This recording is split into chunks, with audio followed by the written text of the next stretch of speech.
रामकृष्ण हरी माऊली. पंढरीची पवित्र नगरी, भक्ती, श्रद्धा आणि प्रेमाने नटलेली ही भूमी. इथे उभा आहे आपल्या भक्तांसाठी कटेवर हात ठेवून आपला लाडका विठोबा, आणि त्याच्या सोबत आहे त्याची अर्धांगिनी, महालक्ष्मी स्वरूप असलेली रुक्मिणी माता.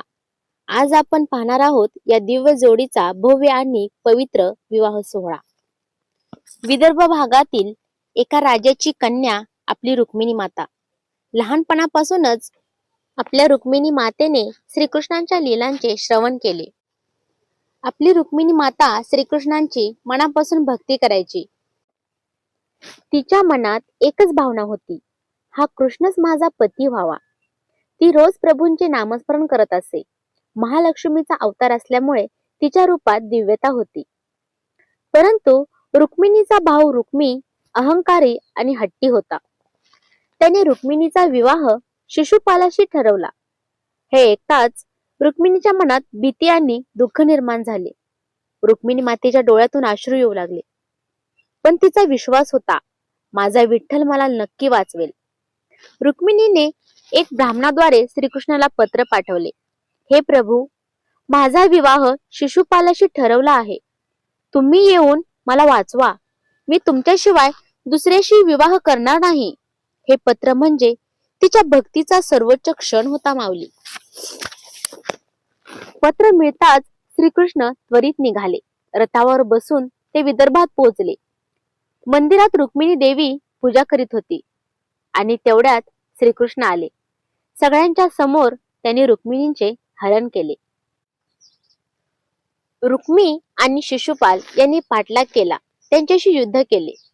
श्रीकृष्णाने रुक्मिणीचा भाऊ रुक्मी याचा पराभव केला आणि रुक्मिणीला सुरक्षितपणे घेऊन गेले. हे फक्त युद्ध नव्हते माऊली, तर भक्तीचा विजय होता. यानंतर मोठ्या थाटामाटात विवाह सोहळा पार पडला.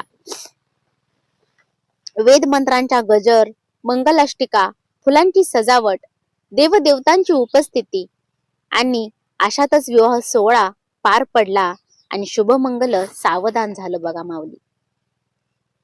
या शब्दांमध्ये विठ्ठल आणि रुक्मिणी एकमेकांचे झाले आणि याच प्रसंगी संत तुकारामांनी छान असा अभंग म्हणलेला आहे बघा माऊली.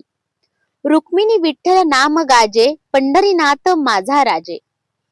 मंगल गाती वेद वाचा, आनंद झाला साचा.